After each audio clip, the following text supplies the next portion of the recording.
പക്ഷെ അത് ഞാനത് പറഞ്ഞതിൻ്റെ കാരണം എനിക്കത് ഫീൽ ചെയ്തു. ഞാനത് അപ്പം തന്നെ എൻ്റെ ഫാമിലിയോട് പറഞ്ഞു. യൂഷ്വലി ഞാൻ കേട്ടിട്ടുണ്ട് പല വീട്ടിലും പേരൻസ് ഫോഴ്സ് ചെയ്യുന്നതോ അല്ലെങ്കിൽ ഇങ്ങനത്തെ ഈ ഒരു ഇൻഡസ്ട്രിയിലോട്ട് ഇറങ്ങുമ്പോൾ ഒരുപാട് എതിർക്കാറുണ്ട് എന്നുള്ളത് എനിക്കറിയാം. പിന്നെ പയ്യെ ആ ക്യാരക്ടർ മാറുകയാണ്. അതായത് അവളെ പോലെ ചിന്തിക്കുന്ന അല്ലെങ്കിൽ അവളെ പോലെ പല കാര്യങ്ങൾ ആഗ്രഹിക്കുന്ന വേറെ മറ്റു കുട്ടികളെ കാണുമ്പം അവരോടൊപ്പം കൂടി. പിന്നെ എൻ്റെ വളരെ അടുത്ത സുഹൃത്തുക്കളൊക്കെ എൻ്റെ ഈ വീഡിയോ ഞാൻ അയച്ചു കൊടുത്തപ്പം അവരും അത് കണ്ട് കരഞ്ഞു. അങ്ങനെ കുറേ പേര് പറയുന്നുണ്ട്. കുറേ വീഡിയോസ് എൻ്റെ അമ്മ എടുത്തിട്ടുണ്ട്, എൻ്റെ ചേട്ടൻ എടുത്തിട്ടുണ്ട്, എൻ്റെ വീട്ടിൽ തന്നെ പല വീഡിയോസ് ഷൂട്ട് ചെയ്തിട്ടുണ്ട്. അപ്പം അവരുടെ ഒരു സപ്പോർട്ടും ഗൈഡൻസും ഉള്ളതുകൊണ്ടാണ് സത്യം പറഞ്ഞാൽ എനിക്ക് എന്തെങ്കിലുമൊക്കെ അച്ചീവ് ചെയ്യാൻ പറ്റിയെന്ന് ഞാൻ വിശ്വസിക്കുന്നു. പിന്നെ ഞാനിപ്പോൾ ചെയ്യുന്നത് രണ്ടിൻ്റെയും ഫ്യൂഷനാണ്. വെസ്റ്റേണിൻ്റെയും ഈ ക്ലാസിക്കലിൻ്റെയും ഒരു ഫ്യൂഷൻ. സ്ട്രീറ്റ് ഓ ക്ലാസിക്കൽ എന്ന് പറഞ്ഞൊരു സ്റ്റൈലാണ് ഞാൻ മെയിൻലി പഠിപ്പിക്കുന്നതും ഞാൻ ചെയ്യുന്ന കൊറിയോഗ്രാഫി. അഞ്ചേട്ടൻ എപ്പോഴും പറയും ഭയങ്കര ജാടയാണ്, അന്ന് ഡാൻസ് സൂപ്പർ എന്ന് പറഞ്ഞ് മെസ്സേജ് അയച്ചിട്ട് ഞാൻ റിപ്ലൈ ചെയ്തില്ല എന്നൊക്കെ. ഓക്കെ, ക്യാരക്ടർ റോളിൽ പോയി അതിന് കിട്ടിയെന്ന് പറയുമ്പോൾ തന്നെ നമുക്ക് സന്തോഷമാണല്ലോ.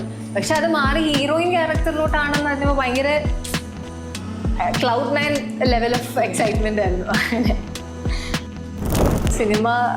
സിനിമയിൽ ഞങ്ങൾക്കൊരു വിശ്വാസമുണ്ട്. അപ്പം ഞങ്ങളുടെ എല്ലാ ഫുൾ ടീമിനും അത്യാവശ്യം നല്ലൊരു ഡീസൻറ്റ് കണ്ടന്റ് നമ്മൾ ചെയ്തു വെച്ചിട്ടുണ്ട്. നല്ലൊരു ഔട്ട്പുട്ട് ആണെന്നൊരു വിശ്വാസമുണ്ട്.